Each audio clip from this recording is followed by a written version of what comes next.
You're listening to the How to Talk to Girls podcast, where you'll learn step-by-step how to meet and seduce beautiful women, whether you're looking for one night of fun, a week-long fling, or a long-term relationship.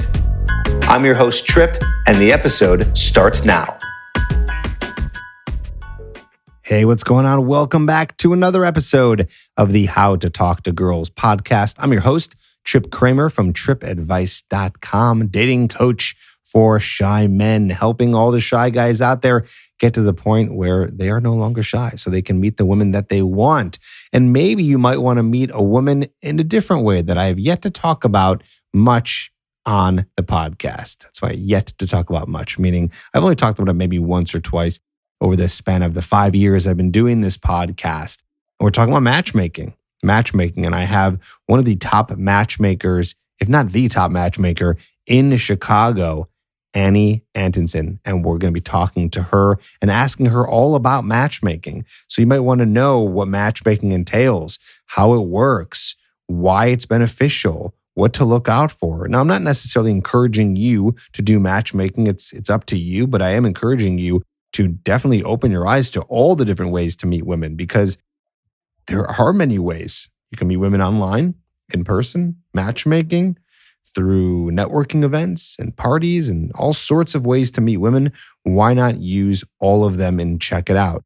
And of course, this is a little bit different because matchmaking is something that you invest in. So it's different than all the other ways to meet women, but it is still something that is very helpful for some people. And apparently, Annie has a 95% success rate. So open your eyes and at the very least, just be entertained by some information here, even if matchmaking is not something you want to try out, but you can just listen and hear about how it works so you can get an idea, because you probably heard about it before, but don't know much about it until now. So here is my chat with Annie, top matchmaker in Chicago.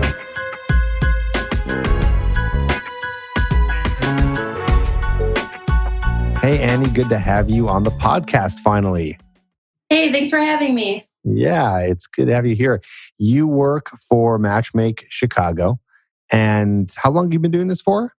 So I have been doing it probably the last 5 years, but this is actually a family business. So the company I work for was started by my parents 30 years ago. So they've been doing this forever, before online dating, before everything.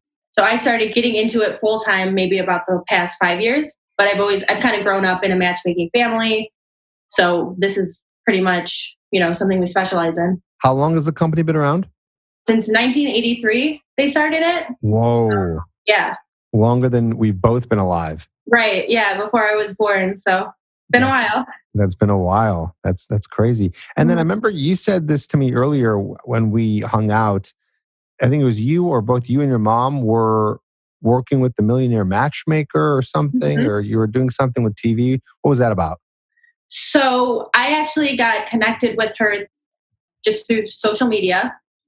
Just being in the matchmaking industry, we all kind of, connect with each other and try to help each other out as far as matching our clients and databases, things like that.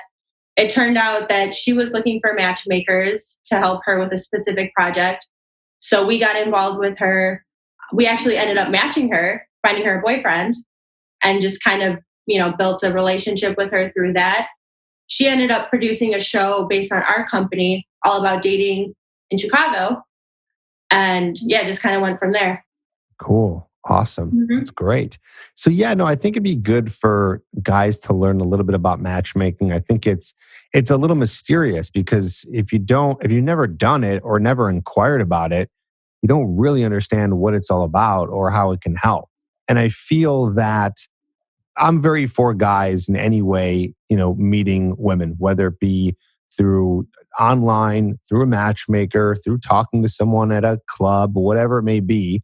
I think that all ways of meeting women are great. And I think that the matchmaking sector is something that is somewhat overlooked, maybe because people have heard it's expensive or they don't understand the value of it, or maybe the success rate or things like that. I'm curious, first of all, who are the clientele? What kind of guys, men and women, both men and women, who are they that sign up for matchmaking? So pretty much the clients that I deal with are men and women who are relationship focused. They really are looking for a serious relationship.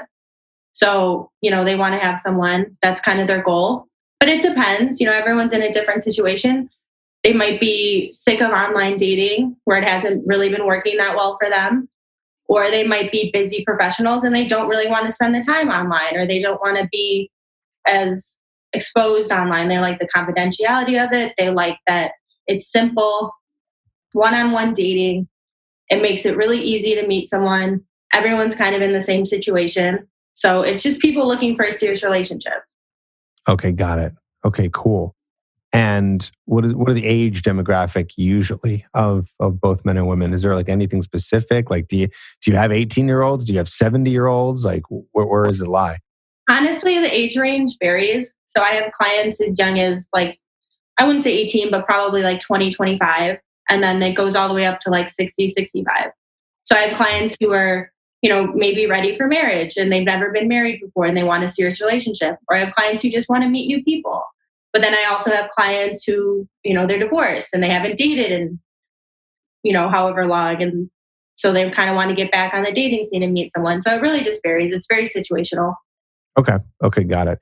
I know that there is I figured this out through my own process that there is definitely a skill to matchmaking. And I'll tell you a quick story of why.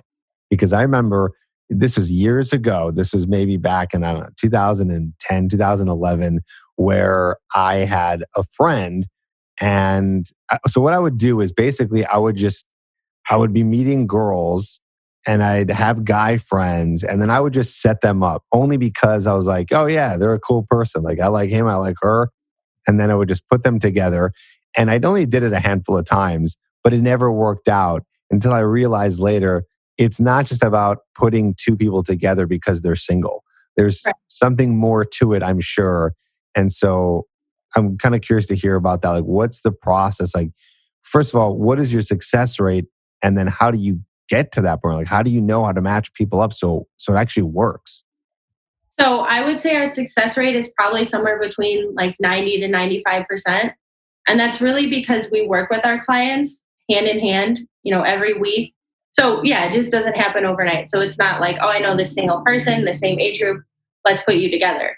It's really about getting to know the person, what they like, what they don't like, what works, what doesn't work. Maybe putting them on a few trial dates and seeing, what did they like about that person? What didn't they like? And then also getting feedback from that other person.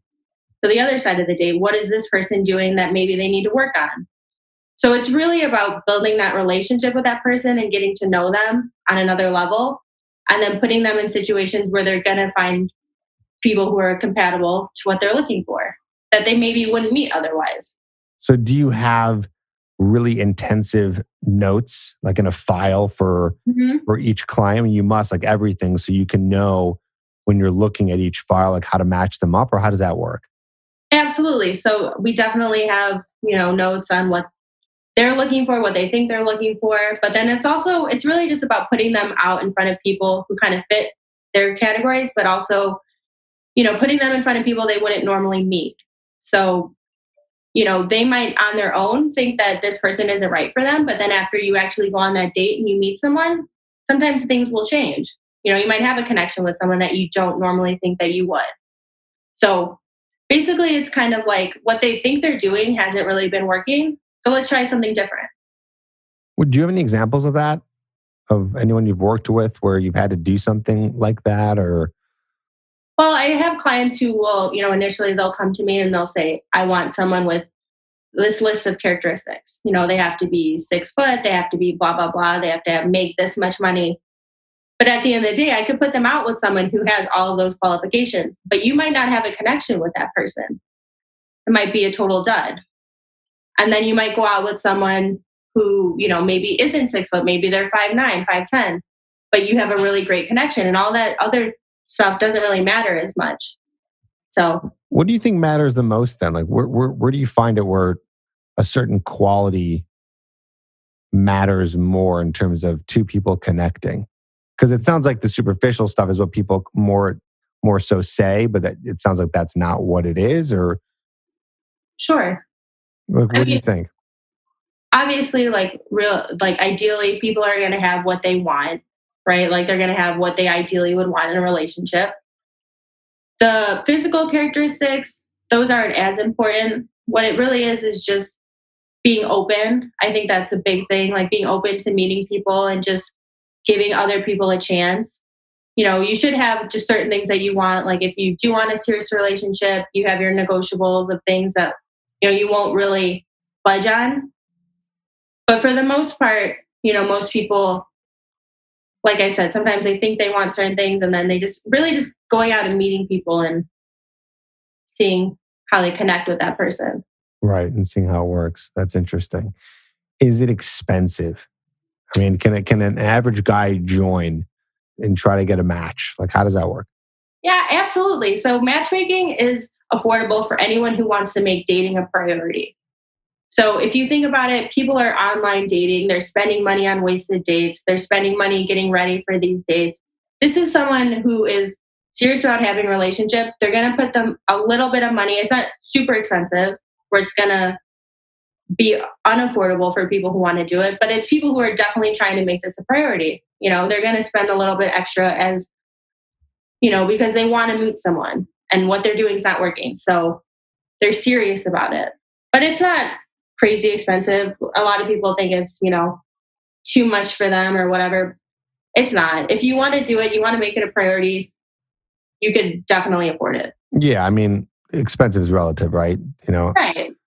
A poor person finding $1 on the ground is a lot different than a millionaire finding $1 on the ground. Exactly. So. And people will spend money on frivolous things, but when it comes to your personal life, like that's something you should really invest in. Right. No, I agree with that. I mean, if what you're saying is you're matching people up at a 95% or 90 to 95% success rate, which is insanely high, then you figure it'd be worth the investment to find someone who is going to be your partner for life. That's huge. Like you can't put a number on that. If you found someone who is, the love of your life, then the money doesn't matter. That's what it's all about. Right. Yeah, I always say to guys too is, guys who can't afford coaching with me and they can't invest in it, you're going to invest one of two things, either time or money or both. Right. So be prepared that if you feel like you're struggling in meeting someone, which, you shouldn't feel ashamed that you are. Many guys are. I did for a long time. A lot of people do. It's just you're going to have to either, no matter what, you're going to have to invest time. You're going to have to invest time in learning how to meet someone, learning how attraction works, things like that, or just taking the time to go on a lot of dates so you can find out what you like and what works and if you match with someone. Or you can fast forward that process and you can invest some money into the matchmaking process and work with, a company like with you girls and just kind of get that part handled for you. So it's time still, but not as much, I guess. Right. You're cutting out those dates that really you're not, when you meet them, you automatically know, right? A lot of times you can tell right away. When you're online dating, it's a little bit difficult. There's only so much to go on. You don't really get the whole story about the person.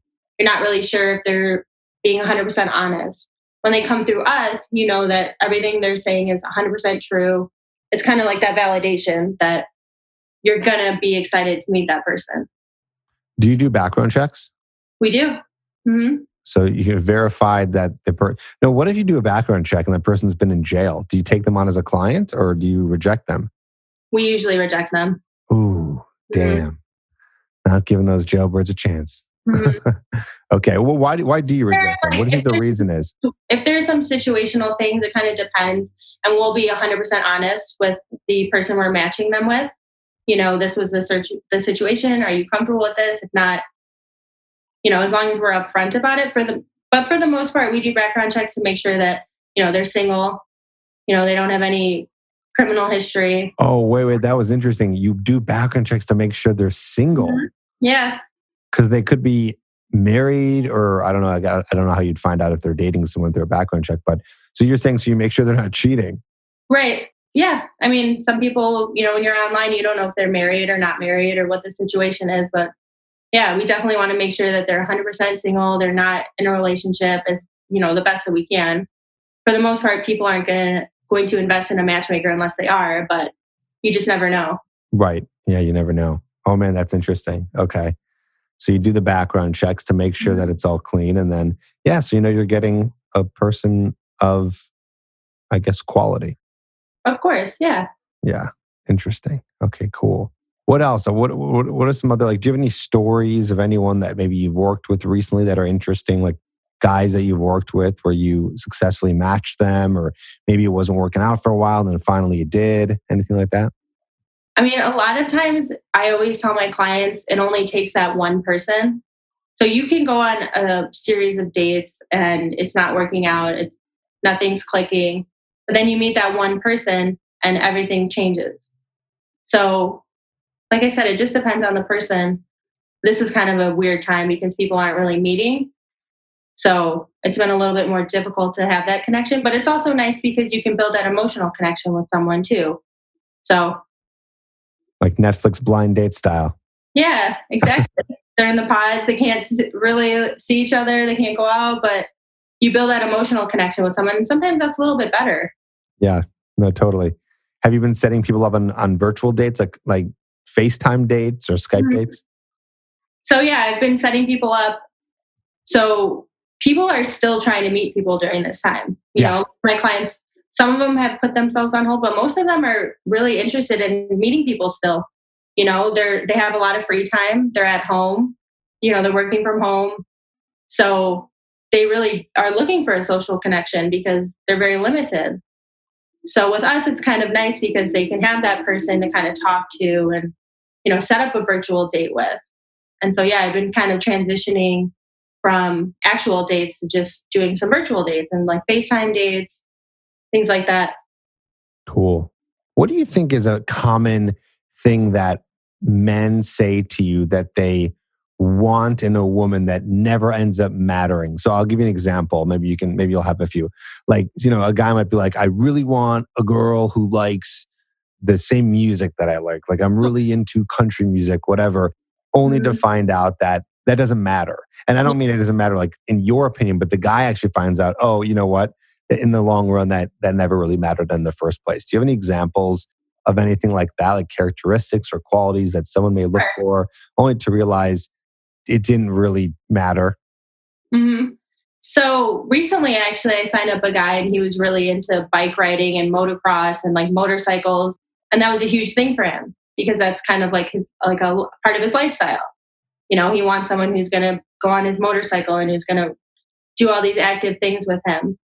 But that's not really a basis of compatibility, right? Because if you like someone, you're going to kind of compromise. You're going to try different things that maybe you wouldn't normally try. So if you were really into someone and they like those things, like sure, I'll try, different things. Do you have to have someone who just because they like motorcycles, they're going to like you or you're going to like them? Not necessarily. So, what do you think it is that really connects people the most? Like values? I would say values, what they're looking for in a relationship. Yeah, things like that. Have you read the book Eight Dates? I have not. Okay, I recommend this to you and anyone else who's listening. So, Eight Dates is a book by John Gottman and his wife, and they're both like data scientists. And they've written many books, but this is a book that recently came out called Eight Dates. And every date, it's a date with a different topic, and it's all the most important topics or parts of a relationship. So, for example, one's on money, one is on sex, one's Mhm. on kids, one's on adventure, one is on spirituality, like all the most important things in a Sure. relationship or that cause trouble in a relationship and Problems. cause issues. Right, exactly. So anyways, it's called Eight Dates. And what you do is you read, it's a very quick, easy read book. And every chapter is a new date and you read about it and you're supposed to do it with the person you're dating. And it can be even someone you just met or it can be someone you've been in a 40-year marriage with. So it doesn't really matter. And it's about going over some of these topics and learning more about them so that you really understand what the other person envisions in terms of whatever the topic is. Again, money, sex, Right. adventure, spirituality. So it's like you guys can not necessarily get on the same page. So the whole thing about the book isn't so you guys can agree. It's just so you guys can understand each other's viewpoints and mindsets around each of these topics. And that just triggered my head because I'm thinking about matchmaking and matching people Right. up. And these are probably conversations that people have. Anyways, I recommend you check it out because it's interesting. Even if you're, even if you're listening to this now and you're single, which I know most guys are, it's still an interesting book to learn about what are the biggest conversations in a relationship. And it's these eight ones. Again, not based on opinion, but all based on data in terms of what has caused divorce and breakups and things like that. That is interesting. And also, one of the things that we do, this kind of reminds me of that, is we do match them on different characteristics as far as how they feel on, sex, religion, finance, sociability, temperament, things like that. And because those are huge factors in finding compatibility in a relationship. So not only do they have to line up on those levels, like you said, but they should find kind of a compromise and see how they feel on those different topics. Right. Good word there. Compromise. That's kind of what the book is about. It's like, can you, and the thing is you might not be able to find a compromise. You guys might find out that you're, again, not that different is bad because different can still work, but you see in such different ways that you're not able to, respect maybe the other person's value, or it doesn't connect well. It doesn't click well. Like if one person, wants to, let's just say, spend a lot of their money in one area, and then the person they're with likes to save, well, that's Right. incompatible, like two opposites, right? And that is kind of one of the questions we ask. We do some different attitude profile tests to kind of figure out not necessarily how much money they have or how financially stable they are, but what are their views on that? Are they more conservative or are they more spendthrift? Well, they'll spend money and they don't really think about it. So how does that prioritize to them? Because in the long run, it is really difficult to match people who are two completely opposite in both directions. So that definitely is important. So what are some other areas you said in those topics? So we match them based on sex. So not really how important sex is. Obviously, sex is important, but how romantic are you? Are you more into PDA? Are you more into holding hands? Things like that. Are you more romantic? Religion. Is religion a big important thing to you? Or do you want someone who's super religious? Or are you more spiritual? You're a little bit more open. Finance. Like I said, if someone's a little bit more conservative or if they're not, that's usually a big issue in a relationship. Sociability, are you more introverted or extroverted? Do you kind of get along with someone who's more introverted? Things like that. Conformity, kind of how you adapt in a relationship. Yeah, things like that. Cool. Interesting. Mhm. Yeah. And then it's just about pairing those people together. Right. It's just about, making sure that they're compatible on those levels. Because in a relationship, in the beginning, people are going to kind of come up to meet each other, right? When everything's good and great, and everyone's kind of in that me too phase where like, I like to do this, well, me too. But in the long run, you're going to go back to how you are and how your values are, and that might not actually be compatible with that person. So we kind of try to keep people around the same level from the get go.